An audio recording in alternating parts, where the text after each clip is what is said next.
عسلامة ومرحبا بكم الناس الكل. اشن احوالكم؟ ان شاء الله تكونوا بالف خير وبالف صحة يا ربي. اليوم جيتكم بطريقتي في التحضير جاتوه بحجم عائلي.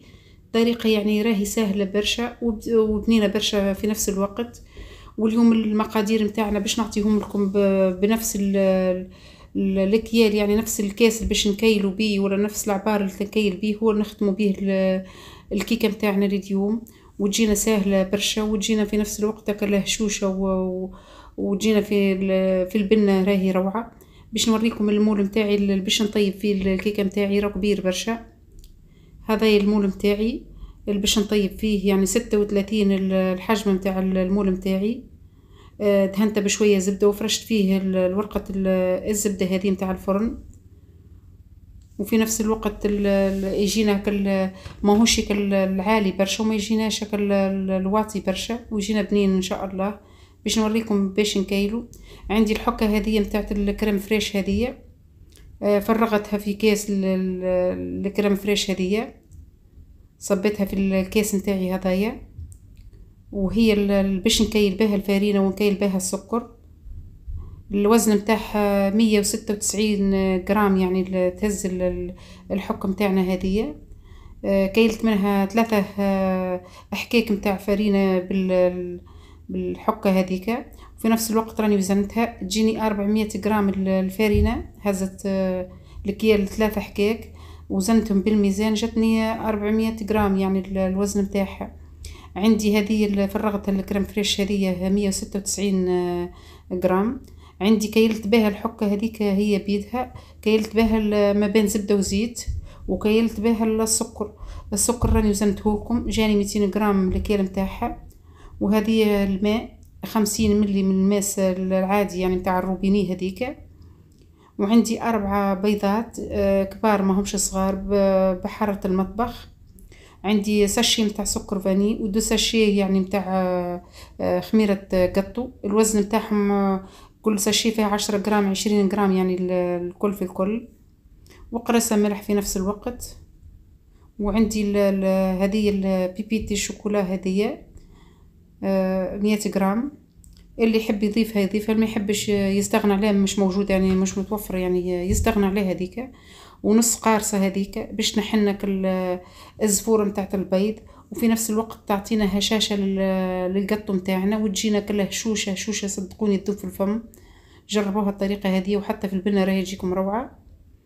هذه الأربع بيضات متاعيني حطيتهم في البول باش نخلطوهم. تحبوا تخلطوهم يعني بالمضرب اليدوي ولا كما تحبوا انتم، يعني سهل على خاطر التخليط متاعها. صبيت عليها ساشي متاع سكر فانيليا. في نفس الوقت باش نضيف قرصة الملح هذيك. الملح ديما في الحلو نضيفو القرصة هذيك، تعطينا تحسن الذوق متاع الحلو. باش نبدا نخلط البيض متاعي. وفي نفس الوقت كي نبدا نضرب في البيض هذاك، نبدا نضيف السكر متاعي حتى لين يذوب السكر. بسم الله الرحمن الرحيم. هذيك الواحد الخليط تخلط باش نصب عليها نضيفو الكريم فريش هذه.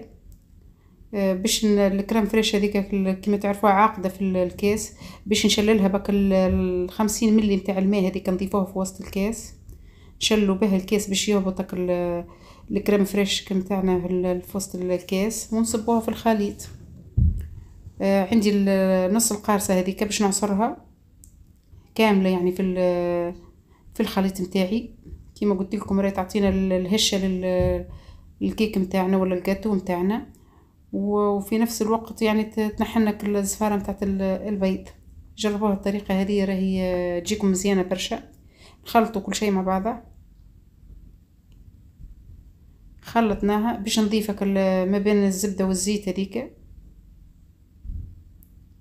ماذا بيكم الزبده ما تكونش فيها الماء، يعني ما يلزمش يكون فيها، يعني تنحوا الماء متاعها وتخلطوا بنفس الشيء. يعني خلطنا الخليط متاعنا كما تشوفوا. باش نبدا نغربل لك الكميه الفارينه باش نقسمها يعني على زوز ونخلط بشوي باش ما تكعبرناش. ديما هووه الفارينه متاعكم وخير يعني.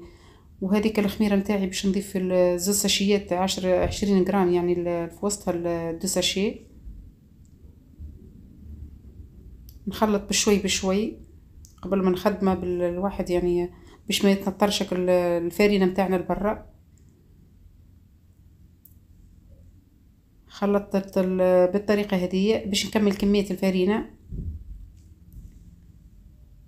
خاطر الحكه هذه راني اول مره باش نكيل بها باش نشوفها تهز لي للمول نتاعي قد ولا.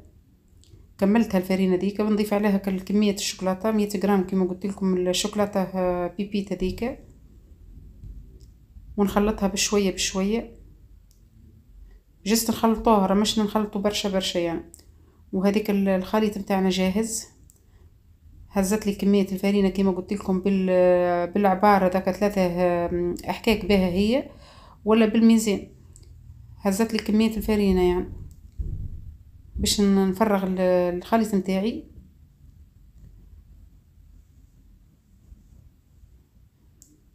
بسم الله الرحمن الرحيم. شفتوه على ما كبير الطبق نتاعي ولا المول نتاعي ما بينتش الكميه الخليط نتاعي كبيره. وهذاك الخليط نتاعي فرغته في المول. الفرن نتاعي راهو يسخن على 180، ندخلوها للفرن لمده 35 دقيقه ونرجع ان شاء الله يعني من بعديك نوريكم الشكل الجاتو نتاعنا كيفاش خرج من الفرن. هذه الجاتو نتاعنا خرجت من الفرن وهذاك الشكل نتاعها. صدقوني الهشه والطراوه راهي ما نقولكمش كيفاش الهشه نتاعها. باش نحم المول نتاعها طلعتها من هذه المول نتاعها وراهي تشقت لي على خاطر طريه برشا كي جيت نخرجها من المول نتاعها راهي تشقت لي شوي. عندي شويه شوكولاته باش نعمل لها شويه شوكولاته في الوجه نتاعها تعطيني يعني المنظر المزيان. وعندي شويه مواد كوكو زاد حتى هي باش نزينها شوي. وانتم تحبوا تخلوها ناتير كاكا من غير شوكولاته من غير مواد كوكو تخلوها عادي يعني باش نزينها شويه شويه يعني تعطيني المنظر كيما قلت لكم الفطور نتاع الصباح ولا العشيه ولا لسهريه رمضان ان شاء الله. وجينا بالشكل هذايا مزيانه من جاتو بسيط يعني تولينا جاتو مزيانه. باش نقص لكم منها شويه نوريكم شكلها من داخل هكا الطراوه ما نقول لكمش كيفاش. وخزروا لها الشكل نتاعها مزيان وكل هشه وكل طراوه. كل قطن الجاتو نتاعنا لليوم تذوب في الفم وان شاء الله تعجبكم وتنور رضاكم. وخزروا لك الحجم نتاعها راهي كبير برشا ان شاء الله تعجبكم. واللي عجباته وجرب طريقتي لليوم ما ينسانيش بجيم وكومنتير مزيان. ونشكركم واحد وان شاء الله في الفيديو القادم ان شاء الله وبسلامه.